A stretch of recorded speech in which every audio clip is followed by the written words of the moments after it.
Only about 1,400 of you have downloaded the app. So I don't know who the 200 of you who haven't done that yet, but we're going to find you. Now, you need to download the app, and here's why. As you know, we move pretty quickly on this stage. We don't do introductions. We move people on and off. So if you want to know someone's bio, you're not going to hear it in an introduction. It's in the app. If you want to know if there's been changes, and there have already been changes because of rain, we've had to change rooms, or a last-minute change to a lineup, that'll be in the app. If you want to know who's sitting around you, it's in the app because the attendee list is there. If you want to send a message to someone who's attending the conference, you can do that through the app. And you can also link your social media accounts through the app. And we want you to do that because we want you to talk about what's happening here at the Grand Hotel. We want this, and this is more than just a confab of 1,600 plus Michigan leaders. This is a conversation we want to share with the rest of the state because this is about not thus all of us in the room, it's about the entire state. So tweet using your Twitter account, using the hashtag MPC15, which is the official hashtag of the conference. And I also want to applaud and acknowledge Detroit Public Television, which is providing essentially gavel-to-gavel coverage for all of the sessions here at the conference, available to everyone, including to all the live streaming that we do through all the various websites. We have over 120 media, national and state, registered for this conference. We want you to talk about this conference and take it beyond the Grand Hotel. Because we're really proud that this isn't just a confab, this is a to-do event. And for the 5th year in a row, on Friday, myself, the chair, Mark Davidoff, and the governor will stand right here and give you a to-do list of a list of tangible actions that we will hold ourselves accountable for the discussions that take place on this stage. And we've been doing this for 5 years now, and I look back on some of the things that have been on our to-do list in years past, and they are now reality. The new international trade crossing, now the Gordie Howe Bridge, was on our to-do list.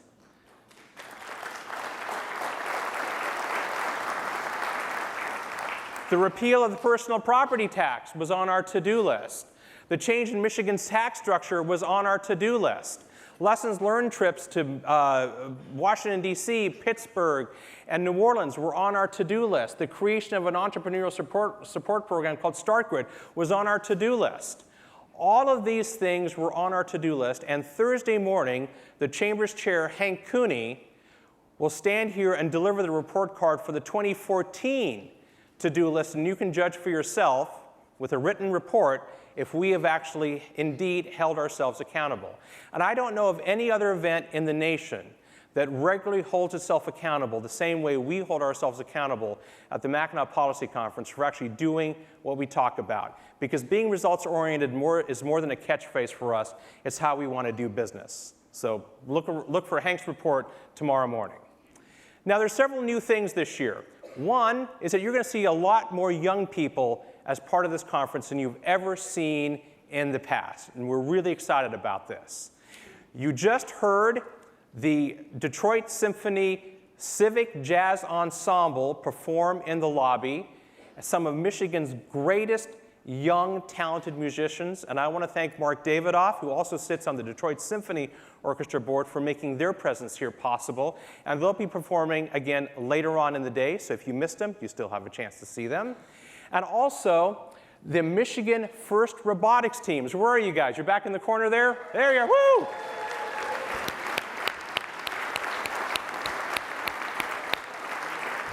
The 3 top Michigan First Robotics teams are obviously here, and more importantly, they're here with their great technology, showing off their incredible work and their incredible technology, and their robots are in various places here. And I want to thank Consumers Energy and Dean Kamen, one of our keynote speakers, for making their presence here possible.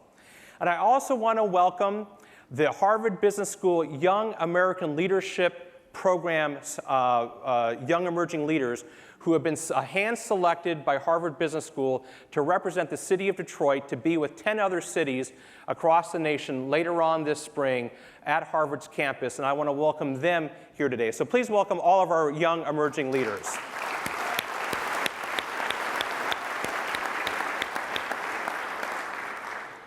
So I also want to invite you all to register for our PAC reception. That'll be Thursday at 5:15.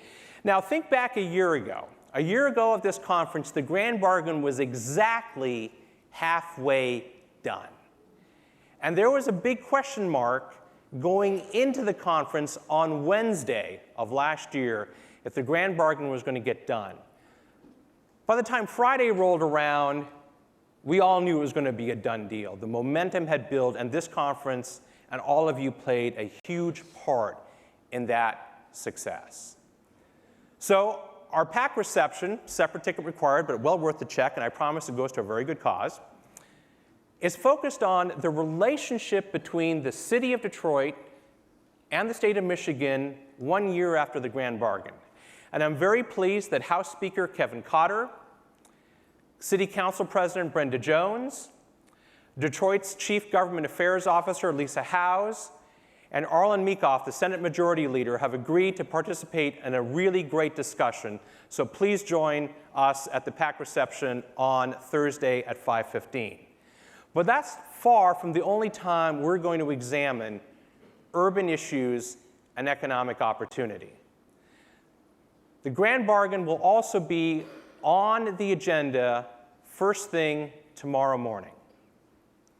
We have, for the first time, all of the key architects of the Grand Bargain in an all-star lineup kicking off our program tomorrow morning. Rip Rapson, Miriam Nolan, Judge Rosen, Judge Rhodes, Kevin Orr, and the Ford Foundation's Darren Walker, all on the same stage, looking at the Grand Bargain, its story, and more importantly, where to from here. What do the architects of the Grand Bargain think we need to do next? It's going to be fascinating. We want you to be there. Also, we're going to have a great series of discussions on urban issues. It's not just one session, it's multiple sessions. Across the planet, we are seeing a global flight to cities. All across the planet, more and more people are moving into cities, urban areas. For Michigan to compete and win in the global 21st century marketplace, our cities of all sizes, of all shapes, and all kinds across the state need to be attractive, dynamic places to a wide variety of people. Think of this. There are 20 megacities across the planet. 20 megacities with 20 million people or more. There are 400 cities with over 1 million people. Not a single Michigan city cracks the top 400 in terms of size. So if there's a global flight to cities and we don't crack the top 400, we've got to make it up in quality. That means our urban areas really need to be places of opportunity that are dynamic, that are attractive. So we're going to do several sessions on the state of urban America at this conference because it's important to all of us who want the state to win. No matter if you live in a rural area, an urban area, if you're a Democrat or a Republican, this issue matters to all of us. So Thursday, we're going to have a lunch session hosted by the W.K. Kellogg Foundation featuring former University of Michigan alum and Washington Post Pulitzer Prize winner Eugene Robinson talking about national issues in urban areas. Later on Thursday, we're going to have a town hall session led by our friends Devin Skillion and Nolan Finley, who are going to continue a conversation that was started at the Detroit Policy Conference back in February, which is going to be interactive, examining how economic opportunity is reaching or perhaps not reaching certain segments of our population. And then on Friday morning, our own Pulitzer Prize winner, Stephen Henderson of the Detroit Free Press, will lead a session, Race, Opportunity, and the Art of Cohesion. So no matter what your perspective is on these urban issues, there will be a voice on this stage at some point during this conference that's going to hit on the important issues of race and economic opportunity and what it means to economic growth in the state of Michigan. So turning from that serious subject to a fun topic, I just want to do a shout out to our friends at Skidmore Studios who helped us create this cover for the Detroiter magazine that you have on your seats. Yeah, that's worth applause. Now, the reason I bring this up is because, one, Tim Smith at Skidmore Studios is a great friend, one of our board members, and we're so proud to partner with them for the third time now to create a really wonderful cover.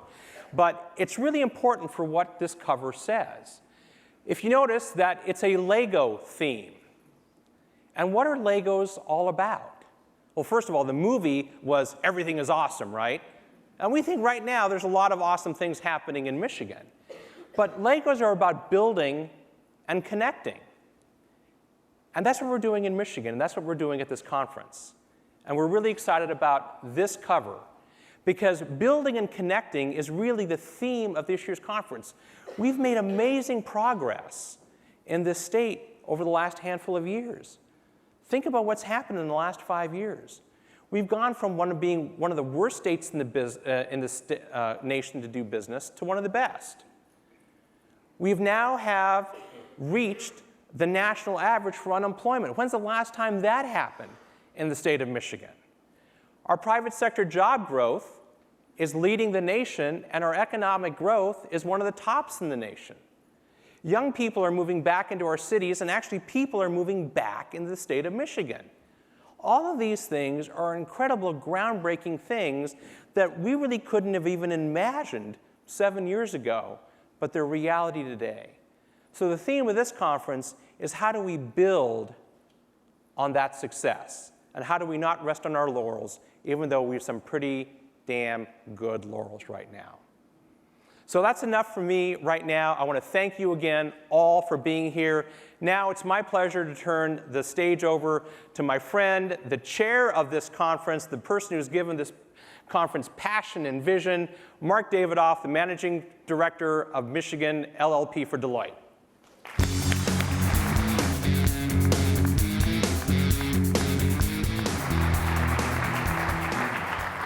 Good afternoon. Sandy, thank you for your leadership in bringing us all here today, and thanks to all of you for investing in this very important endeavor. Let me take you back to 2009. It was a very scary time. Everything we knew, everything we assumed was a constant, our heritage was on trial. The president was trying to make deals, and the CEOs of our most important nameplates were literally on the hot seat in our nation's capital.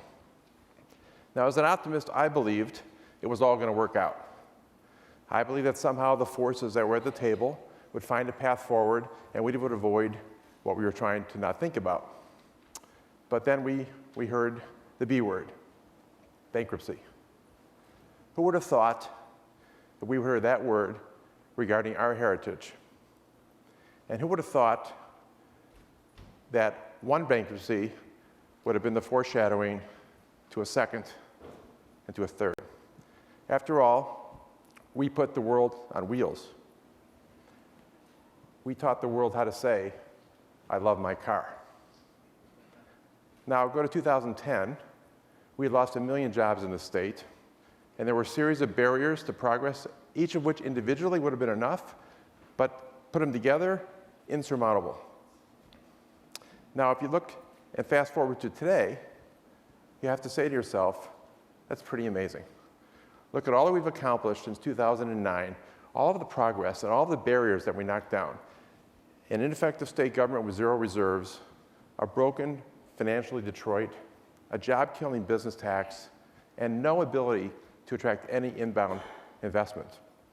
So we've accomplished a ton, question is, how do we use this reset moment, this refreshed opportunity, and leverage it to its highest and best use? And what are we seeking? What are we here for? What are we looking for? And I think the answer to that is growth. Economic growth, population growth, and jobs growth. Because if we don't have growth, everything we've worked for will be for naught. And so that brings us to the Mackinac Policy Conference here in 2015. And we've built some vision and pillars that we think are very important to what we're going to discuss here in the next 2.5 days. Our overall vision is to take this reset moment and to search for the catalyst for growth. Underneath the overall vision are 3 important pillars: talent, cohesion, and urban revitalization. Now, we've spoken about talent before from this stage. This year, we're going to focus on skilled jobs. How do we fill the 70,000 open jobs that are available in this state? And how do we create an environment to attract other people to move here to be the next generation of our population? Cohesion. How do we speak as one Michigan voice? The fact is that people around the world listen to what we say. People around the world watch what we do. And people around the world take cues from the way we treat each other. And until we raise the bar on cohesion, which is the glue to everything, we will not get there. And then finally, urban revitalization. From Detroit to Pontiac, from Grand Rapids to Kalamazoo, from Battle Creek to Flint, until we raise up our great cities to their historic norms and create places where people want to live, work, play, and educate their families, and interconnect those communities together, we will not be able to attract those who are looking at us to move here, whether it's an inbound investment from China or a couple that should move back here from Chicago. So, how are we going to get it done? We have an amazing set of speakers. Sandy talked about a few of them. They're in your program. Everybody from Bill Ford to Nate Silver to Walter Robb and Doris Kearns-Goodwin, who's going to take us through a very interesting discussion about the role that Detroit and Michigan played in World War II, transforming ourselves into the arsenal of democracy, and how that same transformational spirit works for us today. So I would say, let's get focused, stay hydrated. We got a lot of work to do. Now, a couple of thank yous. I'd like to thank the Chamber team, Sandy Baruah, Tammy Carnreich, Wendy Nodge, Megan Spanitz, Jim Martinez, and Brad Williams, who do an amazing job to deliver for you a world product here on Mackinac Island. Please give it up for the Chamber staff.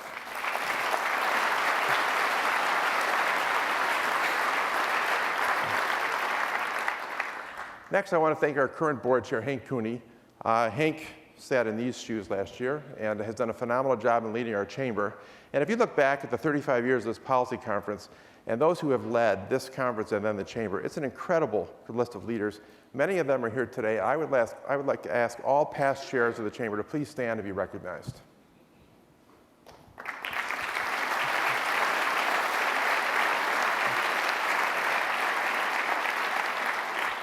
Thank you very much. So let's get started. I first met Rick Snyder when he was just beginning his first campaign. He was literally a rounding error in the polls.